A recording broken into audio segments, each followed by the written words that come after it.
Hello, this is Romeo Cat Computers, and today I have a computer video. So over the years I've accumulated a lot of computer parts, and recently I got some more.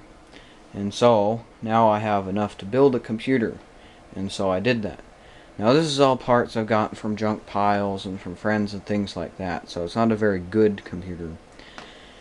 So I'll start with the case. It is a Lenovo ThinkCentre desktop. And I got this off the side of the road, and being an OEM, it's kind of proprietary. It fits a standard ATX form factor motherboard, but the pin connectors for the front I/O and buttons are proprietary, so I have to wire those manually. Then we got the wake my computer up. Then we have the motherboard, which is an Acer D1F-AD, and this seems to be a pretty common one I've seen online. And it has integrated graphics and CPU. It's a AMD something. I'll put a full link or a full list of the parts and specifications in the description. But it's an AMD of some sort, a dual-core 64-bit. It's got integrated Radeon graphics. I believe it's 1.7 gigahertz. It's not a very good CPU, but it's not bad. I got 1 gig of RAM, and this is all the DDR3 RAM I have lying around. And that, along with the hard drive I got from a junk pile a few years ago. Speaking of the hard drive, it's a SATA Seagate 160 gigabyte hard drive, and that again I got from the same junk pile as the RAM. Both of them work fine.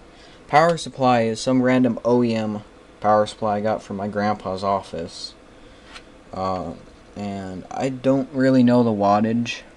I think it's like 500 something, but it works well. It's got some bulging capacitors, so I might have to replace those pretty soon, but it works for now. And then the DVD drive. This came with the case when I got it off the side of the road, but it doesn't work. But I put it in there just for decoration anyway. And so front I/O doesn't do anything because of the proprietary connectors.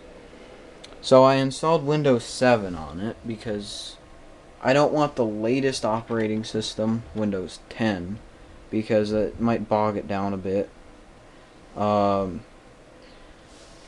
But I don't want a really old one, so I went with Windows 7. So it's a little bit more lightweight than Windows 10, but it is modern enough, I know, that it'll run modern programs, and it can browse the internet pretty easily. So it's a good pick for computers like this. And I also got it because the case had a Windows 7 Professional key on the side of it, so I don't have to worry about activating it. So as of right now, I am working on installing some drivers. The Windows installation figured out everything except for the graphics and the network. And so I got network drivers working now. It's a Realtek PCIe something. It's a pretty common one, so the driver wasn't too hard to find. The graphics I've got working, but I can't...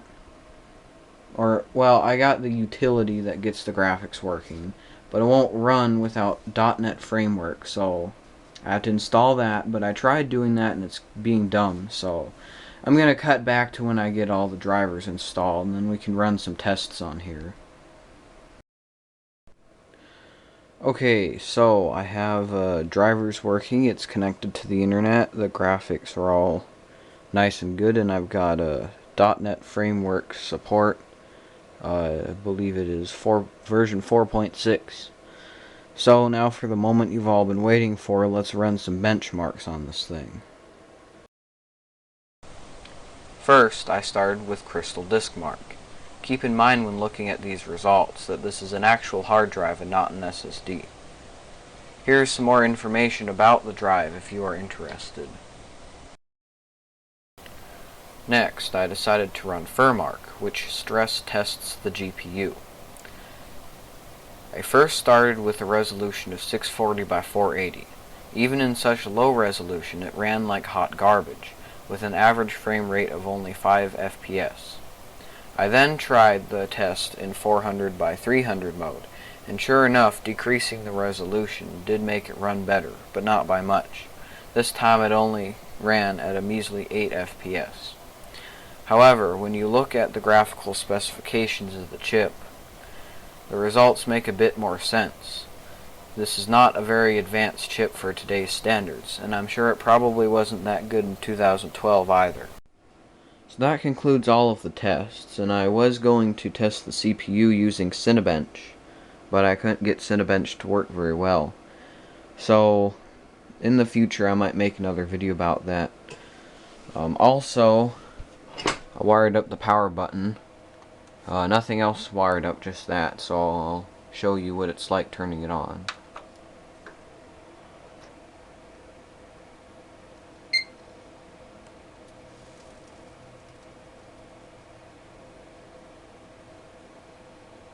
And so that's just the regular Windows 7 startup, which you're probably familiar with. Anyway, that's also going to be it for this video. If any of you have any suggestions for other benchmarking applications, free benchmarking applications, I could run on here, then let me know in the comments. And I'm going to do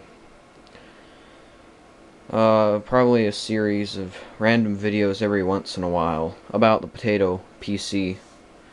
Just doing random things in it. But thanks for watching, and I hope to see you in the next one.